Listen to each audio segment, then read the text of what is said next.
Lizzie, well done. Thank you. Tell us about today. Well, I think I aged by 100 years.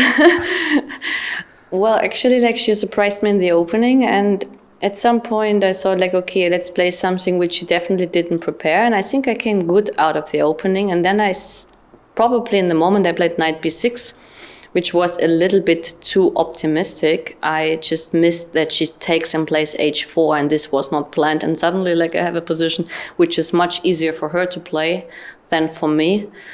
And okay, eventually I think I was made many times, even though I didn't see anything precisely, but at least I can say I was very proud that I first gave the check on f1 because I saw queen d1 check as an option quite late.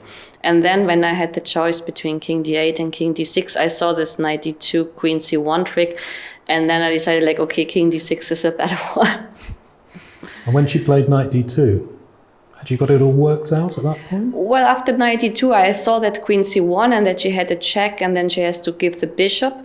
And even I saw this trick in case I don't take her knight, but I try to escape, that there was some rook b6 check I have to take with a knight. And then she plays knight c5, and suddenly it's me being mate again. But I could simply take the knight, and I was sure that at this point my king will somehow escape from all the checks. Right. So let's forget today's game. Tell us all about your adventures coming to Gibraltar. Did you have any problems? Oh, well, actually, no, because probably it's much easier when you're from the European Union. And besides that, I was 2 or 3 times in Spain during pandemics, so I knew everything. I was just very worried for my colleagues from the non-European Union countries, because I knew that there are problems and it will be not that easy for them.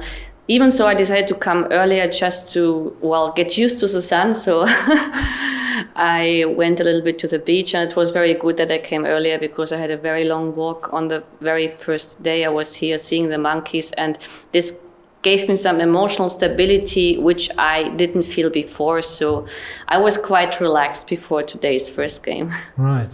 So how has lockdown affected you in the last year or so? Well, actually, I changed my profession. I became a coach because there was no choice. I mean, suddenly, all the incomes were based on tournaments, and there were not any tournaments. So at the beginning, actually, I convinced Anna Mutsushuk to do some Twitch and YouTube streaming, and this developed in some kind of webinars we give actually monthly. So it was very nice. I spent most of my pandemic times online with Anna, and I even visited her in Ukraine.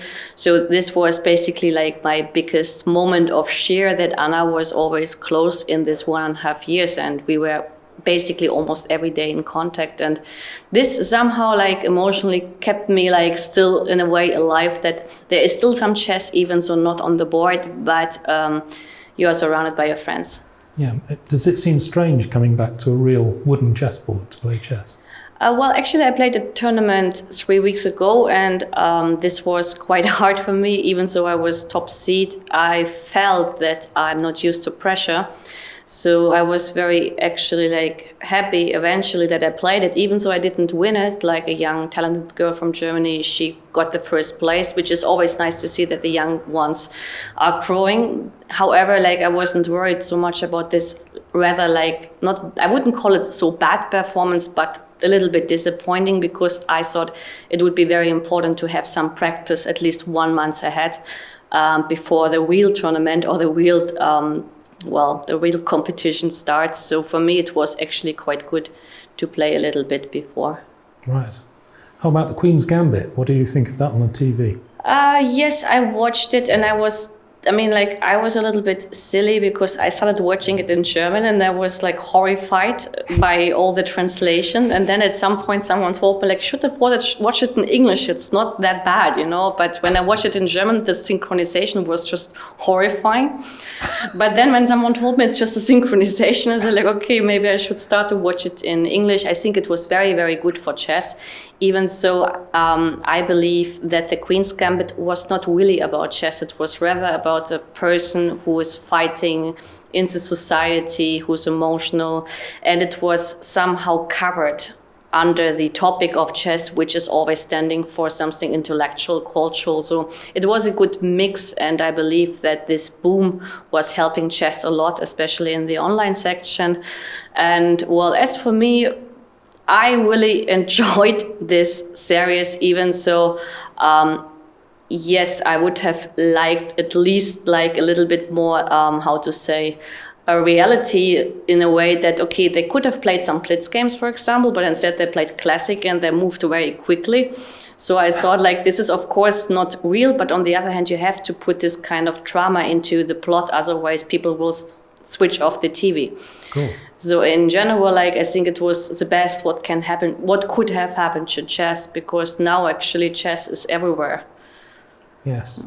Did you get the media phoning you up for opinions about it? Oh, well, I think everybody of my colleagues, it was booming everywhere. I think not only me, I think all our players here got contacted because of that. And just as a coincidence, my name is also Elisabeth, so it was actually fitting very well.